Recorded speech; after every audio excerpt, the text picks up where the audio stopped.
All right, ladies and gentlemen, it's time for the Malzberg panel. And on the Malzberg panel, Democratic political consultant and political strategist at Douglas Schoen LLC, Jessica Tarlov, and Republican strategist and author of Hail Mary, Ford O'Connell. And let me start with you, Jessica, and we could ask you about the State of the Union. We know what the president's going to say for the most part. He's going to propose a tax hike on the so-called rich so he could pay for free college and free this and free that and free everything else. He does this every State of the Union, but a lot of people are saying it's very smart political maneuvering.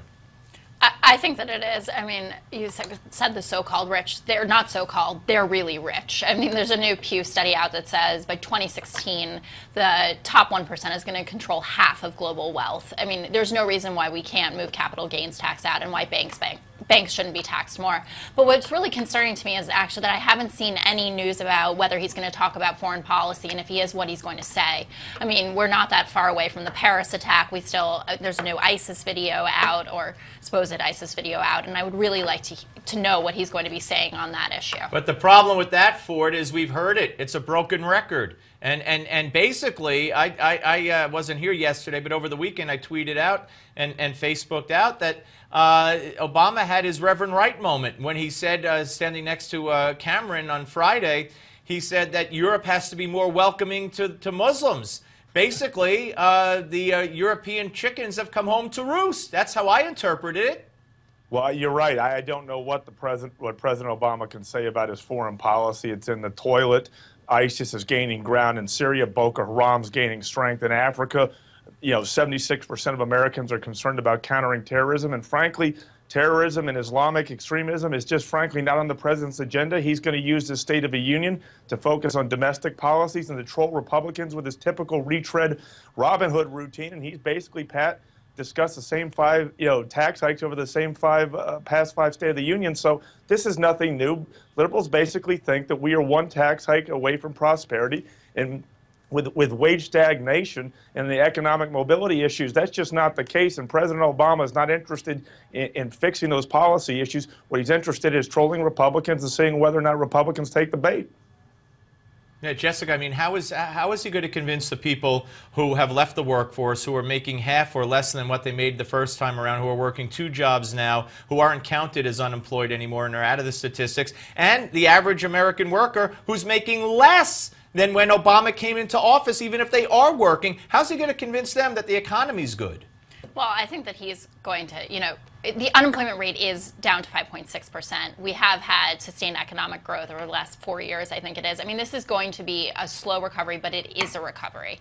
And the Republican talking point that we aren't having a recovery, I don't know how you can really make it. I think he's going to continue to convince... Wait, Ford, let it finish. Let it finish. Go ahead, finish. To convince American workers that what he's doing is right for them in the long term, is to talk about how he's going to build up the middle class and what policies he's implementing for them, and also raising the minimum wage. I think we're going to hear a lot about that as well. Ford, go ahead. Jessica, you guys are great at polling. I am a big fan of Doug Schoen, but let me say this. You, like President Obama, don't understand why you got shellacked in the last election.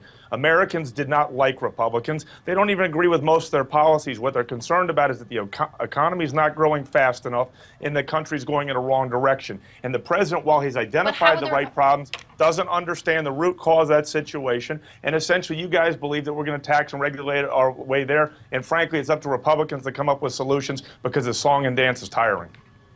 All right, go ahead, Jessica. Yeah, you took the words right out of my mouth at the end there. Like, what are the Republicans proposing to counter it? Everyone on the right wants to get angry. Obama's proposing more of the same, and it is more of the same. I mean, it's going to sound a lot like it did last year and the year before. But what does the GOP have to say to counter it? I don't know if we'll hear it from Joni Ernst. I don't think that we will, probably. But I would like to listen. Do you like the... There are several initiatives out there, one of which you just keep ignoring. What's wrong with passing Simpson Bowles? Why do we keep importing so much cheap foreign labor?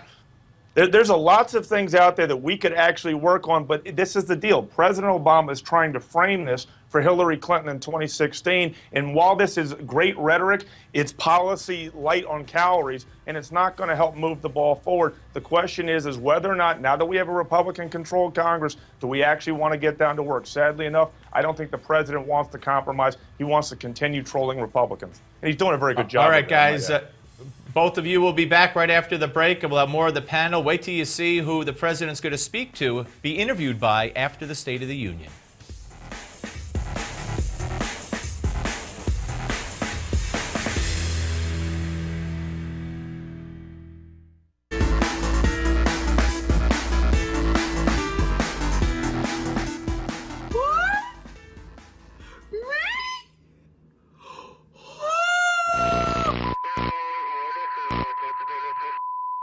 I'm so excited because I have been asked to interview POTUS, the President of the United States of America. I know you're like, what did she just say?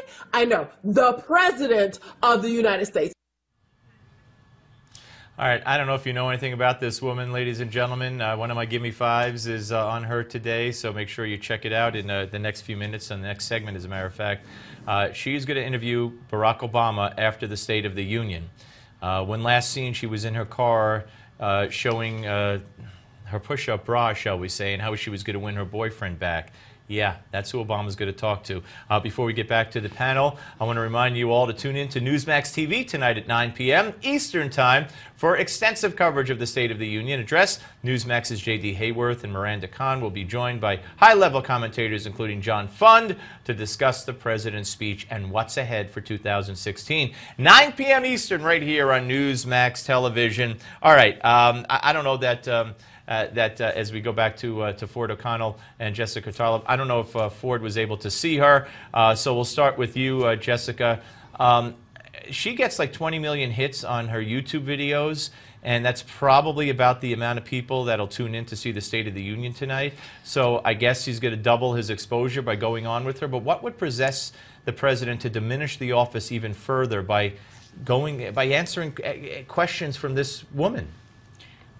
I don't think it's a great pick. I don't really know what to say beyond that. I think that there were obviously better candidates. I mean, it does, you know, he's always been one for pushing the technological envelope, and so we have a lot of, a YouTube star, as it were, and I think that's interesting, and he'll reach younger people maybe that way, and we have seen that the numbers are projected to be lower than they usually would be, so maybe that's how we're compensating, but it wouldn't have been my choice. Ford, what about it, Ford? This woman had green lips and green hair in that video. Well, it depends how it turns out. To be perfectly honest, I'm going to tip my hat to President Obama about one thing. He understands our HBO, EMZ, TMZ society. Not a lot of people breathe this stuff like you, me, and Jessica. And frankly, if you do it right, it's smart. Obviously, if you do it wrong, it's bad. I will say this, though. He's starting to push the envelope into the unknown, and I do agree with you. It does diminish the office. The only question is whether or not he's successful. Look, 20 million YouTube views is going to do a heck of a lot more than a policy speech tonight for the president if he hits a home run. All right. I want to get you both to weigh in on this tweet from... what's his name? What's his name? Moore. Michael Moore. Okay, I've said it 10,000 times today. I'm drawing a blank. Here it is, talking about American Sniper and the hero of that movie. My uncle killed by a sniper in World War II. We were taught snipers were cowards. We'll shoot you in the back. Snipers aren't heroes, and invaders worse. I don't know what to say, Ford. I mean, just disgusting. I don't know how this is shocking to you. Look, we all know that Michael Moore is an elite Hollywood leftist, and all Hollywood leftists abhor war, abhor Iraq, and do not like patriotic Americans like Chris Kyle who do their duty, so this shouldn't shock you. They think anyone who agrees with Chris Kyle and thinks he's a great American like I do must be a redneck rube. This is just how it works in Hollywood, and frankly, this is just a carry-on from the anti-war sentiment from Vietnam, and now they've just gone deranged. And Jessica, I mean, there's others on the left saying similar things. What are they so afraid of that this movie has been so well received and widely received? I think that they're afraid that people aren't going to be able to necessarily distinguish between the merits of Chris Kyle as a man and as a military hero, and I think that he is one, and the merits of the war itself. You think that's an appropriate tweet?